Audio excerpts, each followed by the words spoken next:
जी हम लोग संविधान निर्माण के बारे में पढ़ रहे थे, जिसमें हम लोग भारतीय संविधान के निर्णय में शामिल महत्वपूर्ण सदस्यों के बारे में जानकारी प्राप्त कर रहे थे। इसमें हम लोग ने सरदार वल्लभ भाई पटेल के बारे में जानकारी कर चुके, उनका क्या योगदान था। अबुल कलाम आज़ाद के बारे में और डॉक्टर राजेंद्र प्रसाद के बारे में हम लोग जानकारी प्राप्त कर चुके थे कि संविधान निर्माण में इनकी क्या भूमिका थी। अब हमें पता, अगला बिंदु है एच सी मुखर्जी। एक और संविधान सभा के सदस्य थे जिनका नाम था एच सी मुखर्जी। इनका जन्म 1887 में हुआ था और मृत्यु इनकी हुई थी 1956 में। 1887 में इनकी पैदाइश हुई थी और 1956 में क्या हो गए थे, ये इनका देहावसान हो गया था। देखिए, ये संविधान सभा के उपाध्यक्ष, संविधान सभा का अध्यक्ष कौन थे? अस्थायी अध्यक्ष डॉक्टर राजेंद्र प्रसाद। आप लोग ध्यान सुनिए, संविधान सभा के अस्थायी सदस्य थे डॉक्टर सच्चिदानंद सिन्हा, अस्थायी, 1 से 2 दिन थे बेचारे। उसके बाद जब अस्थायी सदस्य चुने गए डॉक्टर राजेंद्र प्रसाद, तो संविधान सभा के अस्थायी सदस्य कौन थे? डॉक्टर राजेंद्र प्रसाद। और अस्थायी सदस्य कौन थे? डॉक्टर सच्चिदानंद सिन्हा। तो जो एच सी मुखर्जी हैं, ये संविधान सभा के उपाध्यक्ष थे। क्या थे?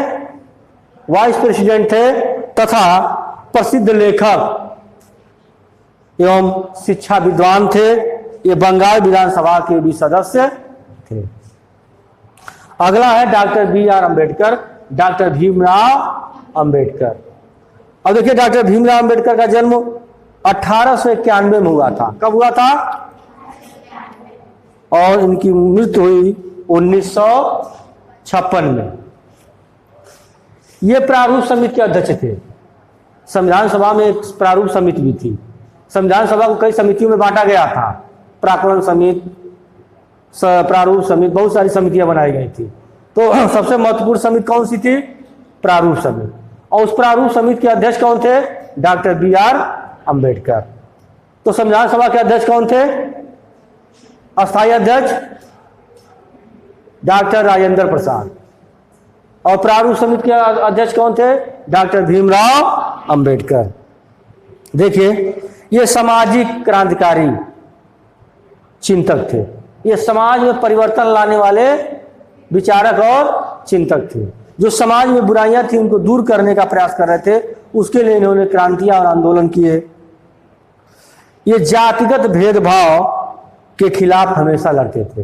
भारत में क्या था? जातिगत भेदभाव था कि नहीं था? आज भी है, लेकिन उतनी मात्रा में नहीं है, क्योंकि अब समाज क्या हो रहा है? सभ्य हो रहा है। तो सभ्यता के साथ साथ ये सारी बुराइयां धीरे धीरे धीरे धीरे क्या हो रही हैं? दूर हो रही हैं। तो ये जातिगत भेदभाव के विरोधी थे। वो मानते थे क्या? कि मानव, सभी मानव एक समान है। जाति के आधार पर किसी भी मानव के साथ भेदभाव नहीं किया जाना चाहिए। आगे देखिए, अगले सदस्य थे जवाहरलाल, पंडित जवाहरलाल नेहरू। इनका जन्म 1889 में हुआ था। कब हुआ था? 1889 में। और 1964 में इनकी मृत्यु हुई थी। 1889 में पंडित जवाहरलाल नेहरू पैदा हुए थे और 1964 में इनकी क्या हुई थी? मृत्यु हुई थी।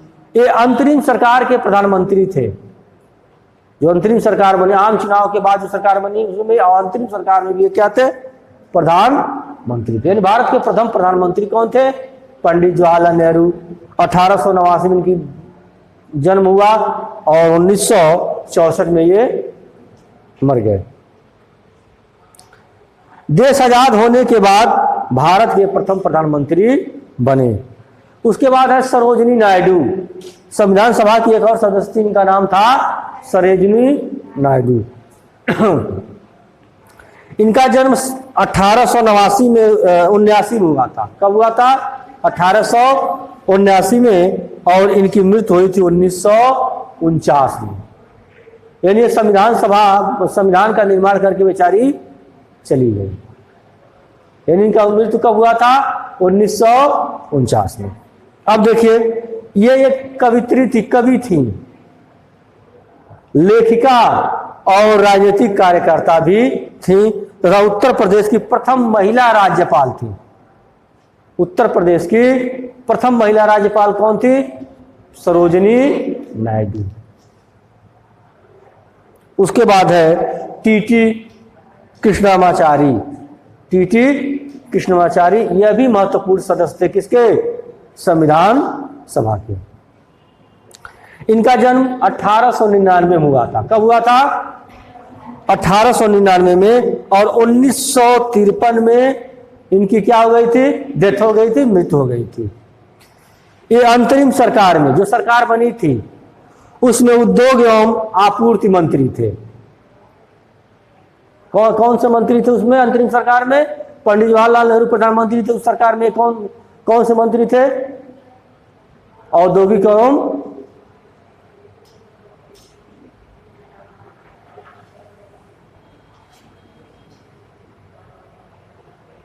नहीं सॉरी, हमने उनका बता दिया, श्यामा प्रसाद मुखर्जी का। देखिए, टीटी कृष्णमाचारी 1899 में पैदा हुए और 1979 में इनकी मृत्यु हुई। ये भी प्रारूप समिति के सदस्य थे। किसके सदस्य थे? प्रारूप समिति के। उद्यमी और कांग्रेसी नेता थे, व्यवसायी थे, उद्यमी थे, व्यवसाय करते थे और कांग्रेस के ये नेता थे। तथा बाद में केंद्रीय मंत्रिमंडल में फाइनेंस मिनिस्टर हुए, वित्त मंत्री हुए। कौन? टीटी कृष्णमाचारी। उसके बाद कन्हैयालाल मणिकलाल मुंशी, ये भी एक संविधान सभा के सक्रिय सदस्य थे। इनका नाम था कन्हैयालाल मणिकलाल मुंशी। इनका जन्म 1887 में हुआ था। कब हुआ था? 1887। और 1971 में इनकी मृत्यु हुई थी। ये वकील पेशे से क्या थे? वकील थे और एक इतिहासकार भी थे। ये भी प्रारूप समिति के सदस्य थे। उसके बाद श्यामा प्रसाद मुखर्जी। श्यामा प्रसाद मुखर्जी जो विधानसभा के, ये भी सक्रिय सदस्य थे। देखिए, इनका जन्म 1901 में हुआ था। कब हुआ था? 1901 में। और इनकी मृत्यु कब हुई थी? 1953 में। ये अंतरिम सरकार में, जो सरकार थी, उसमें उद्योग एवं आपूर्ति मंत्री थे। बाद में इन्होंने भारतीय जनसंघ की स्थापना किया। जो भारतीय जनसंघ है उसकी स्थापना किया, जो आज भाजपा बनकर गया। ठीक। उसके बाद है जी दुर्गाबाई देशमुख। जी दुर्गाबाई देशमुख, इनका जन्म 1909 में हुआ था। कब हुआ था? 1909 में। और 1981 में इनकी मृत्यु हुई थी। कब मृत्यु हुई थी? 1981 में। यह भी एक वकील थी। क्या थी? लॉयर थी, एडवोकेट थी। और इन्होंने महिलाओं की स्वाधीनता हेतु अनेक आंदोलन किए। यानी महिलाओं को भी स्वतंत्र किया जाए, यानी महिलाओं को भी स्वतंत्र किया जाए, इसके लिए उन्होंने क्या किया? अनेक आंदोलन किया कि महिलाओं को भी अधिकार और स्वतंत्रता प्रदान की जानी चाहिए। यह आंध्र प्रदेश में महिला सभा की संस्थापक थी। आंध्र प्रदेश में जो महिला सभा थी उसके क्या थी? ये जन्मदाता थी, संस्थापक थी। इसके पश्चात केंद्रीय समाज कल्याण बोर्ड की अध्यक्ष भी बनी। अब तक हम लोग भारतीय संविधान के निर्माण में शामिल महत्वपूर्ण सदस्यों के बारे में जानकारी प्राप्त किया। अब हमें अगला बिंदु है, अगला टॉपिक है भारतीय संविधान के बुनियादी मूल्य। अगला टॉपिक क्या है? भारतीय संविधान के बुनियादी मूल्य। अब देखिए, बुनियादी मूल्य क्या है भारतीय संविधान के? क्या क्या उसके आधार है, क्या उसका बेसिक वैल्यूज है, उसी के बारे में हमें जानना है। देखिए, भारतीय संविधान को समझने से पहले यह आवश्यक है कि पहले इसके संपूर्ण विषय को क्या कर लिया जाए? समझ लिया जाए। हमें भारतीय संविधान को समझने से पहले, अध्ययन करने से पहले, उसके जो महत्वपूर्ण बिंदु है, विषय है, उसको सबसे पहले समझना चाहिए। इसे समझने के लिए हमारे संविधान और संविधान की प्रस्तावना के विषय में प्रमुख नेताओं के विचार का अध्ययन करना आवश्यक है। अगर हम संविधान के बारे में जानना चाहते हैं तो जो प्रमुख विचारक है, प्रमुख विद्वान है, संविधान निर्माता है, उनके विचारों को हम जानेंगे, उनके सिद्धांतों को हम जानेंगे, तब जाकर के हम भारतीय संविधान के बेसिक मूल्यों पर, वैल्यूज पर का हम जानकारी प्राप्त कर सकेंगे। अब देखिए भारतीय संविधान ने क्या क्या सपने और वायदे दिखाए थे, क्या क्या सपने और वायदे जनता को भारतीय संविधान ने दिखाए थे। देखिए महात्मा गांधी संविधान सभा के सदस्य नहीं थे, महात्मा गांधी संविधान सभा के सदस्य नहीं थे, परंतु संविधान सभा के अनेक सदस्य उनके विचारों के अनुयायी थे। महात्मा गांधी संविधान सभा के सदस्य नहीं थे, लेकिन संविधान सभा के बहुत सारे सदस्य उनके विचारों के अनुयायी थे, प्रभावित थे और उनके विचारों को मानने वाले थे। वर्ष 1931 में अपनी पत्रिका यंग इंडिया में उन्होंने संविधान से अपनी अपेक्षा के विषय में लिखा। महात्मा गांधी ने एक पुस्तक लिखी थी यंग इंडिया। किसने लिखा था यंग इंडिया पुस्तक? महात्मा गांधी ने। महात्मा गांधी ने अपनी यंग पत्रिका, यंग इंडिया पत्रिका थी, यंग इंडिया पुस्तक में उन्होंने संविधान में अपनी अपेक्षा के विषय में लिखा, यानी क्या संविधान में होना चाहिए, मेरी ये अपेक्षाएं हैं संविधान से, उस बात को उन्होंने यंग इंडिया पत्रिका में लिखा। किसने? महात्मा गांधी ने। गांधी जी भारत के लिए एक ऐसा संविधान चाहते थे, गांधी जी ने भारत के लिए एक ऐसा संविधान चाहते थे जो गरीब एवं अधिकारों से वंचित लोगों के लिए लाभकारी हो। जो गरीब थे, जो अधिकारों से वंचित थे, जिन्हें किसी प्रकार का राइट्स नहीं दिया गया था, उनके लिए क्या हो? लाभकारी हो, एवं जिसमें लोगों का उच्च वर्ग एवं निम्न वर्ग ना हो। ऐसे संविधान का उन्होंने अपेक्षा किया था कि ऐसा संविधान होना चाहिए कि इसमें शोषित लोगों को अधिकार मिले और उच्च और निम्न वर्ग का कहीं वर्णन न हो, सब लोग समान हो। वह इक्वलिटी चाहते थे। क्या चाहते थे? इक्वलिटी। साथ ही इसमें छुआछूत, शराब या अन्य नशीली वस्तुओं के लिए कोई जगह न हो, यानी इसमें छुआछूत के लिए कोई जगह न हो, न नशीली वस्तुओं के उपयोग के लिए कोई जगह न हो। ऐसा कानून बनाया जाए कि कोई किसी से छुआछूत न। अब जब एक 6 फंडामेंटल राइट्स हमें मिले नहीं मिले हैं? मिले हैं। 6 मौलिक अधिकार हमारे हैं नहीं है, ये अर्थ में आप लोग पढ़े होंगे। तो उसमें है एक समानता का अधिकार, इक्वलिटी राइट्स पहला ही है, समानता का अधिकार। तो समानता का अधिकार में अस्पृश्यता का अंत किया गया है। अस्पृश्यता का मतलब होता है छुआछूत। अस्पृश्यता का मतलब क्या होता है? छुआछूत। यानी छुआछूत या जाति के आधार पर किसी की भावनाओं को ठेस पहुंचाना कानूनी अपराध है। किसी को छोटे जात का है, उसके पास उससे छुआछूत करना कि आप छोटे में छुएंगे, तुम नीच हो, ऐसी बातें भी कहना क्या है? दंडनीय अपराध है। तो ऐसे चीजों को गांधी जी नहीं चाहते थे कि ऐसे चीज समाज में न हो। इसके लिए भी कोई न कोई कानून बनना चाहिए। महिलाओं और पुरुषों के लिए समान अधिकार हो। महिला और पुरुष के लिए क्या होना चाहिए? इक्वल राइट्स, समान अधिकार होना चाहिए। यह नहीं कि महिला होने के नाते उनके साथ दूसरा उनको कम अधिकार दिया जाए, पुरुष होने के नाते ज्यादा अधिकार दिया जाए, ऐसी बातें नहीं होनी चाहिए। यही अपेक्षा थी किसकी? महात्मा गांधी की, कि ऐसी चीजें संविधान में होनी चाहिए। और यंग इंडिया पत्रिका के माध्यम से अपने विचारों, अपनी भावनाओं को महात्मा गांधी ने संविधान सभा के समक्ष रखा। अब हम जानेंगे भारतीय संविधान के बुनियादी मूल्य के बारे में। अगर हमें जानना है तो कहा है कि उसके जो विद्वान हैं संविधान सभा के, उनके विचारों को हमें जानना होगा, तब हम संविधान के बारे में जान जाएंगे। तो पहले विद्वान है डॉक्टर भीमराव अंबेडकर। डॉक्टर भीमराव अंबेडकर सभी के लिए राजनैतिक, सामाजिक और आर्थिक समानता चाहते थे। डॉक्टर भीमराव अंबेडकर क्या चाहते थे? सभी के लिए। सभी के लिए मतलब क्या है? जितने भी नागरिक हैं भारत के, चाहे वो वुमेन हो चाहे मेन हो, चाहे महिला हो चाहे पुरुष हो, चाहे वो किसी जाति के हो चाहे वो किसी धर्म के हो, सबके लिए राजनीतिक, सामाजिक और आर्थिक समानता होनी चाहिए। कोई राजनीतिक रूप से किसी के साथ भेदभाव नहीं होनी चाहिए, सामाजिक रूप से किसी के साथ भेदभाव नहीं होनी चाहिए, और राजनीतिक रूप से और आर्थिक रूप से भी किसी के साथ भेदभाव नहीं होनी चाहिए। तो इसका तात्पर्य क्या हुआ कि भारत का संविधान कैसा होना चाहिए? समाजवादी होना चाहिए। इन्होंने भारतीय संविधान के पिता के रूप में जाना जाता है।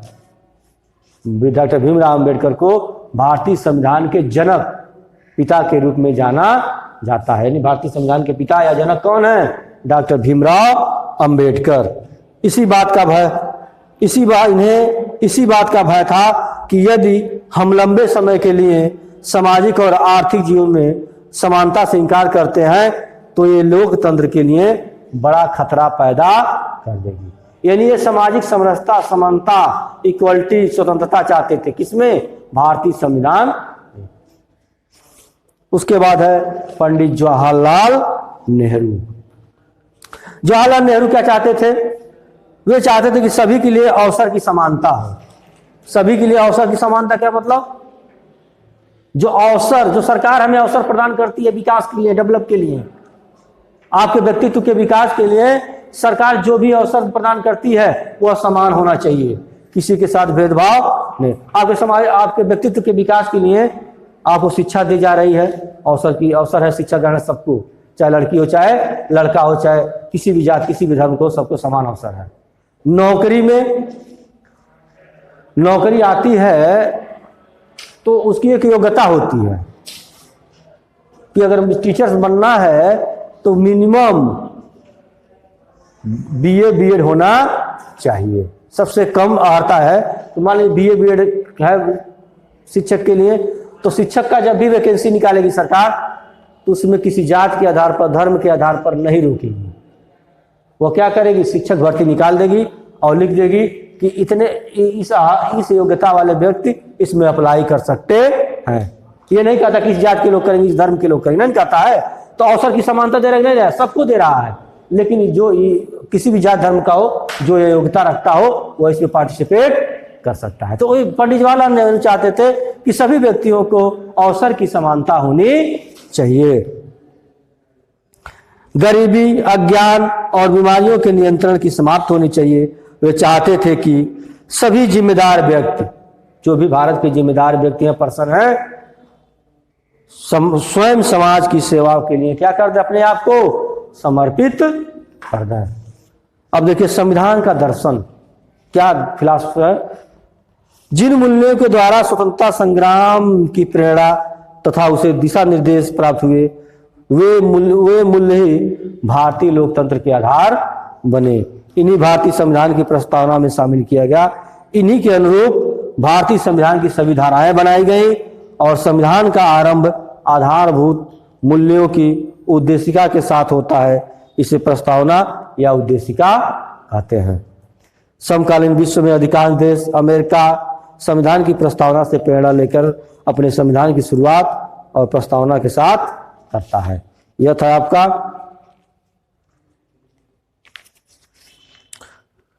अब अगला टॉपिक है संस्थाओं का स्वरूप। यानी संविधान सभा की जो भी संस्थाएं थी उसका किस प्रकार का स्वरूप है। देखिए, एक संवैधानिक संस्थागत व्यवस्था मूल्य एवं दर्शन का प्रतीक है। जो भी संस्थाएं हैं वे संवैधानिक है। क्या है? लीगलाइज है, संवैधानिक है, संस्थागत है, संस्थागत व्यवस्था उसमें है, मूल्य एवं दर्शन का प्रतीक माना जाता है संविधान सभा की जितने भी संस्थाएं हैं। भारतीय संविधान के अधिकांश भाग में इसी व्यवस्थाओं की चर्चा की गई है। इन चर्चाओं को कानूनी भाषा में संविधान में लिखा गया है कि कौन कौन सी संस्थाएं होंगी, किस प्रकार से कार्य करेंगी। इन सारी चीजों को क्या किया गया? संविधान में लिखा गया है। अब देखिए भारत का संविधान का प्रस्तावना शुरुआत में भारतीय संविधान बनाया गया, हो जाएगा भारतीय संविधान बनाया गया तो उसमें शुरुआत में एक प्रस्तावना लिखा गया। ठीक, अब ये प्रस्तावना हम अगले चैप्टर में पढ़ाएंगे।